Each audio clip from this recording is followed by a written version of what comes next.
नमस्कार दोस्तों।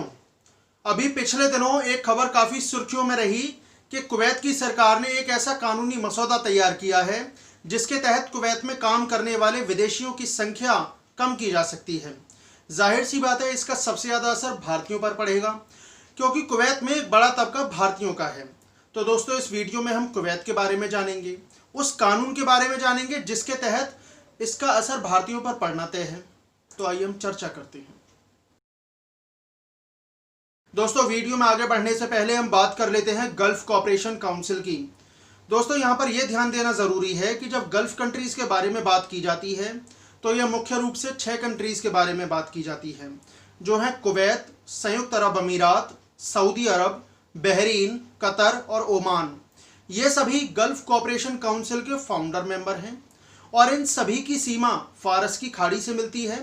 दोस्तों, इसीलिए इनको खाड़ी देश भी कहा जाता है। दोस्तों, यहाँ पर यह भी ध्यान देने की ज़रूरत है कि ईरान और इराक भी खाड़ी देश हैं क्योंकि इनकी भी सीमाएं फारस की खाड़ी से मिलती हैं, लेकिन ये कुछ कारणों की वजह से गल्फ कोऑपरेशन काउंसिल के अभी तक मेंबर नहीं बन पाए हैं। गल्फ कोऑपरेशन काउंसिल की स्थापना सन 1981 में हुई थी और ये जो भी फाउंडर मेंबर हैं इसके, वो हर साल मिलकर एक समिट का आयोजन करते हैं ताकि उनके बीच सहयोग को आगे बढ़ाया जा सके। दोस्तों, गल्फ कोऑपरेशन काउंसिल का हेड ऑफिस रियाद, सऊदी अरब में है और इसकी ऑफिशियल लैंग्वेज अरबी है। दोस्तों, अब हम बात कर लेते हैं उस एक्सपेट कोटा बिल की जो कि लगातार सुर्खियों में बना हुआ है। दरअसल दोस्तों, कुवैत की गवर्नमेंट ने जो ये ड्राफ्ट बिल तैयार किया है उसके मुताबिक कुवैत में प्रवासियों की संख्या को सीमित किया जा सकता है। दोस्तों, अगर ऐसा होता है तो इससे सबसे ज़्यादा परेशानी भारतीयों को ही होगी क्योंकि भारतीयों का एक बड़ा तबका कुवैत में काम करता है। दोस्तों, आप इसे इस तरीके से समझिए कि कुवैत में करीब 10 लाख से ज़्यादा भारतीय ऐसे हैं जो कि वहाँ पर रोज़ी रोटी की तलाश में जाते हैं। अगर ये ड्राफ्ट बिल वहाँ की नेशनल असेंबली यानी कि पार्लियामेंट में पारित हो जाता है जिसमें 65 मेंबर्स होते हैं, तो दोस्तों करीब 8 लाख से ज़्यादा भारतीय ऐसे होंगे जिनको वहाँ से नौकरी छोड़नी पड़ सकती है। दरअसल दोस्तों, ये जो ड्राफ्ट बिल है वो एक कोटा सिस्टम तय करेगा जिससे सबसे ज़्यादा परेशानी भारतीयों को ही होगी। अगर वहाँ से भारतीयों की नौकरी जाती है तो इंडिया को मिलने वाले रेमिटेंस में भी कमी आएगी। दोस्तों, रेमिटेंस का मतलब होता है जब इंडियन किसी दूसरे देश में नौकरी करते हैं तो वो अपने घर पैसा भेजते हैं जिससे इंडियन इकोनॉमी बूस्ट होती है। इसी को हम रेमिटेंस कहते हैं। आंकड़े बताते हैं कि 2018 में कुवैत से मिलने वाला रेमिटेंस 4.8 बिलियन यूएस डॉलर था, जो कि अपने आप में एक बहुत बड़ी रकम है। अगर हम गल्फ कंट्रीज़ की बात करें तो गल्फ कंट्रीज से मिलने वाला ये रेमिटेंस 78.6 बिलियन यूएस डॉलर था, जो कि एक अपने आप में बहुत बड़ी रकम है और इस बड़ी रकम से ही इंडियन इकोनॉमी को बूस्ट मिलता है। दरअसल दोस्तों, कुवैत की गवर्नमेंट ने जो ड्राफ्ट बिल तैयार किया है इसमें यह साफ शब्दों में बताया गया है कि कुवैत में काम करने वाले भारतीयों की संख्या वहाँ रह रहे लोकल कुवैतीज़ के मुकाबले 15% से ज़्यादा नहीं होनी चाहिए। दोस्तों, आप इसे इस तरीके से समझिए कि इस समय कुवैत की टोटल पॉपुलेशन जो है वो 45 लाख के करीब है और इसमें जो लोकल कुवैतीज़ हैं उनकी संख्या महज 30% है, जो कि करीब 13 लाख के आसपास बैठती है। तो दोस्तों, कुवैत की जो सरकार है वो इस रेशियो को उल्टा करना चाहती है। वो चाहती है कि कुवैत में 70% तो कुवैतीज़ हों यानी वहाँ के लोकल्स हों और जो प्रवासी हैं वो केवल 30% ही हों। दोस्तों, अब हम बात कर लेते हैं कुवैत की इकोनॉमी की, जो कि इन दिनों बुरे दौर से गुजर रही है।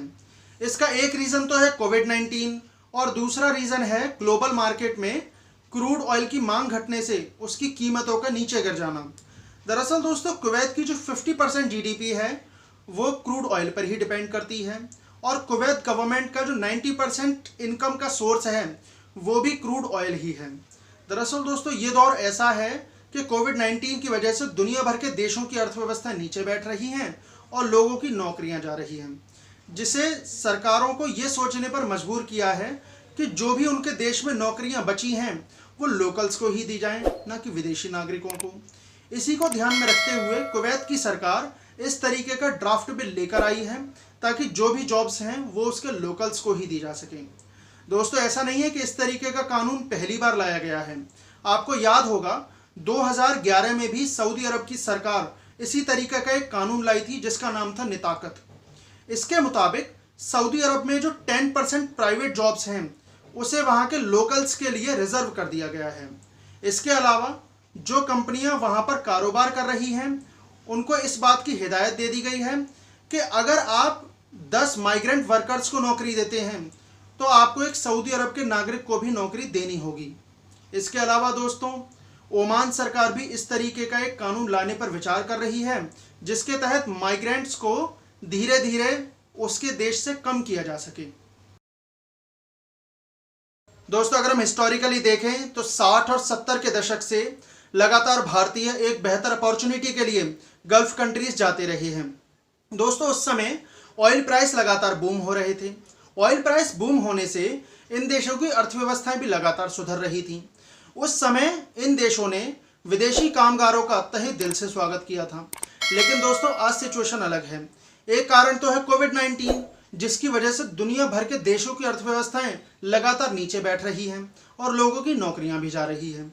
और दूसरा कारण है ग्लोबल मार्केट में क्रूड ऑयल की मांग कम हो जाना। मांग कम होने से क्रूड ऑयल के दाम नीचे गिर रहे हैं। तो अब गल्फ कंट्रीज में जो विदेशी कामगार हैं उनकी नौकरियों पर संकट पैदा होने जैसे आसार पैदा हो गए हैं। अब ये गल्फ कंट्रीज की सरकारें ये सोच रही हैं कि जो भी इनके देशों में नौकरियां बची हैं वो इनके लोकल्स के लिए हों, ना कि विदेशी नागरिकों के लिए। लेकिन दोस्तों, इसमें भी एक पेच है। पेच ये है कि जो टैलेंट विदेशी नागरिकों में पाया जाता है वो वहाँ के लोकल्स में नहीं मिलता है। दोस्तों, अगर जर्मन मीडिया समूह डॉयचे वेले की माने तो उसके मुताबिक ऐसा नहीं है कि यह कानून पहली बार लाया गया है कुवैत में और पहली बार लोगों को यहाँ से निकाला जा सकता है। ऐसा कानून 90 के दशक में भी लाया गया था। उस समय भी विदेशी कामगारों को कुवैत से निकाला गया था और उनकी जगह पर भारतीयों को अपॉइंट किया गया था। दोस्तों, देखा जाए तो पिछले कुछ समय से इंडिया और गल्फ कंट्रीज के बीच जो रिश्ते हैं वो अच्छे नहीं कहे जा सकते हैं। दोस्तों, इसका अंदाज़ा आप इस तरीके से लगा सकते हैं कि अभी पिछले दिनों इंडिया और चाइना के जो सोल्जर्स हैं उनके बीच झड़प हुई, लेकिन इसके बाद गल्फ कंट्रीज की ओर से इंडिया की फेवर में किसी तरीके की एकजुटता नहीं दिखाई गई। दोस्तों, यहाँ पर यह भी बताना ज़रूरी है कि अगर भारत सरकार डिप्लोमेटिक लेवल पर कुवैत की सरकार से बात करे तो लाखों भारतीयों की नौकरियां जाने से बच सकती हैं। बस ज़रूरत है एक बेहतर रणनीतिक कदम की। दोस्तों, अब हम बात कर लेते हैं ड्रीम केरला प्रोजेक्ट की।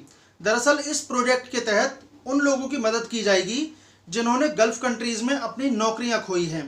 स्टेट गवर्नमेंट के आंकड़े बताते हैं कि मई से लेकर अभी तक करीब 1,43,000 लोग ऐसे हैं जो कि गल्फ कंट्रीज से वापस आए हैं और इनमें 52% लोग ऐसे हैं जिन्होंने गल्फ कंट्रीज में अपनी नौकरियां खोई हैं। जाहिर सी बात है, ये स्टेट गवर्नमेंट के साथ साथ सेंट्रल गवर्नमेंट के लिए भी एक चिंता का विषय है। स्टेट गवर्नमेंट की मंशा है कि जिन लोगों ने अपनी नौकरियां खोई हैं उनकी ज़्यादा से ज़्यादा मदद हो सके और उनके एक्सपीरियंस और पोटेंशियल को स्टेट की भलाई के लिए ज़्यादा से ज़्यादा यूज़ किया जा सके। स्टेट गवर्नमेंट के मुताबिक ये ड्रीम केरला कैंपेन 100 दिनों का है और ये 15 जुलाई से शुरू होकर 30 जुलाई तक चलेगा। दोस्तों, अगर आपको मेरी वीडियो अच्छी लगती है तो आप इन्हें लाइक, शेयर और कमेंट करें। इसके अलावा आप मुझे ट्विटर और फेसबुक पेज पर फॉलो भी कर सकते हैं। बहुत बहुत शुक्रिया।